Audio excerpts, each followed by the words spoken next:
সবচেয়ে অ্যালার্মিং ব্যাপার, হলগুলোতে পরিকল্পিতভাবে ছাত্র শিবিরের উপর দায় চাপানোর একটা পরিস্থিতি তৈরি করে তারা নিজেদের ফল্ট করে, তারা ব্লান্ডার করে সেখানে আসলে মব তৈরি করছে, সেখানে শিক্ষার্থীদের মুখোমুখি দাঁড়িয়ে যাচ্ছে, নির্বাচন বানচালের চেষ্টা করছে, এমনকি ভোট কেন্দ্রগুলোকে আধিপত্য বিরাজ করার চেষ্টা করছে। সাংবাদিককে শিবির বলে তারা ট্যাগিং করেছে শুধুমাত্র এই জন্য যে তিনি লিফলেট বিলি করছিলেন।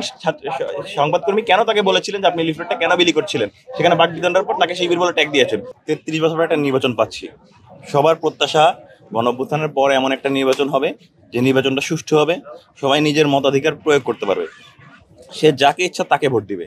ছাত্রদলকে ভোট দিলে ছাত্রদলকে ভোট দিবে, ছাত্র শিবির সমর্থিত প্যানেলকে দিলে ছাত্র শিবির সমর্থিত প্যানেলকে দিবে, বাক্সের সমর্থিত প্যানেলকে দিলে বাক্সের সমর্থিত প্যানেল দিবে, বা যাকে স্বতন্ত্র যাকে ইচ্ছা তাকে ভোট দিবে। কিন্তু প্রশাসন আসলে এই যে সবার লিবারেল তার যেই মতাধিকার প্রয়োগের জায়গাটা, সেই স্পেসটা আসলে ক্রিয়েট করতে পেরেছে কিনা সেটা নিয়ে বরাবরই প্রশ্ন ছিল। গতকাল রাতে আমরা যখন আশঙ্কা করেছি আমরা দেখতে পেয়েছি যে প্রাক্তন শিক্ষার্থীরা যারা নির্বাচনের এখানে কোনোভাবেই স্টেক হোল্ডারের আওতাভুক্ত নন, সেখানে ওনারা নির্বাচন কমিশনের অফিসে গিয়ে রুদ্ধদ্বার বৈঠক করেন, সারা ক্যাম্পাসে গিয়ে নির্বাচন ম্যানিপুলেশনের ট্রাই করেন। সেই জায়গা থেকে আমরা কিন্তু গতকাল রাতে সরব ছিলাম, অন্যদের কাউকে সেভাবে পাইনি, বরং উল্টো আমাদেরকে অনলাইনে আমাদেরকে বিভিন্নভাবে হ্যারাস করার ট্রাই করা হয়েছে, বিভিন্নভাবে আমাদেরকে ফ্রেমিং করার ট্রাই করা হয়েছে। আজ সকাল থেকে আমরা যখন একই সাথে বললাম যে পোলিং এজেন্ট ছাড়া হবে না, পোলিং এজেন্ট ছাড়া নির্বাচন স্বচ্ছ থাকা যাবে না, সে জায়গায় নির্বাচন কমিশনার গতকাল রাতের আমাদেরকে প্রতিশ্রুতি দিল সকালবেলা থেকে কোনোভাবেই পোলিং এজেন্ট নিয়ে কোনো ইনস্ট্রাকশন কোনো হলে দেননি।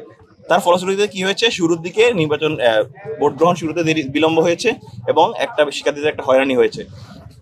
সবচেয়ে অ্যালার্মিং ব্যাপার, হলগুলোতে পরিকল্পিতভাবে ছাত্র শিবিরের উপর দায় চাপানোর একটা পরিস্থিতি তৈরি করে তারা নিজেদের ফল্ট করে, তারা ব্লান্ডার করে সেখানে আসলে মব তৈরি করছে, সেখানে শিক্ষার্থীদের মুখোমুখি দাঁড়িয়ে যাচ্ছে, নির্বাচন বানচালের চেষ্টা করছে, এমনকি ভোট কেন্দ্রগুলোকে আধিপত্য বিরাজ করার চেষ্টা করছে।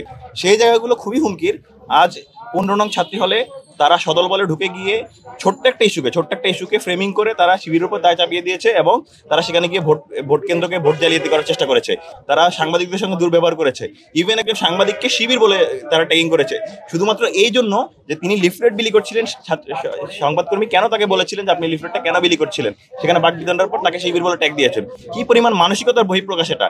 আমরা দেখতে পেয়েছি তাজউদ্দিন হলে যখন ভিপি এজিএস প্রার্থীরা তারা যখন প্রবেশ করছেন, তারা প্রবেশ করে গিয়ে সেখানে শিক্ষার্থীদের তোপের মুখে পড়ে গেছেন, কারণ একজন প্রার্থী কখনো এই নির্বাচনের ভোট কেন্দ্রে ঢুকতে পারেন না, এখানে নিরাপত্তা ঝুঁকি থাকে, এখানে সংশয় থাকে। সেই জায়গায় তারা সেখানে তোপের মুখে পড়েছেন। আমরা দেখতে পেয়েছি রবীন্দ্রনাথ ঠাকুর হলে ছাত্রদলের কেন্দ্রীয় একজন নেতা সেখানে অবস্থান করছেন এবং সেখানে আটক হয়েছেন, তিনি নির্বাচনকে ম্যানিপুলেট করার ট্রাই করছিলেন।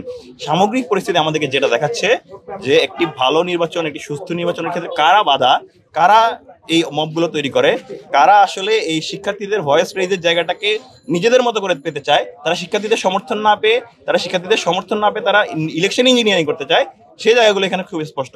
আমরা শিক্ষার্থীদের প্রতি আহ্বান জানাই, আপনারা ভোট দিতে আসুন, আপনারা যদি যাকে যোগ্য মনে করেন তাকেই ভোট দিন, কিন্তু আপনারা ভোট দিতে আসুন।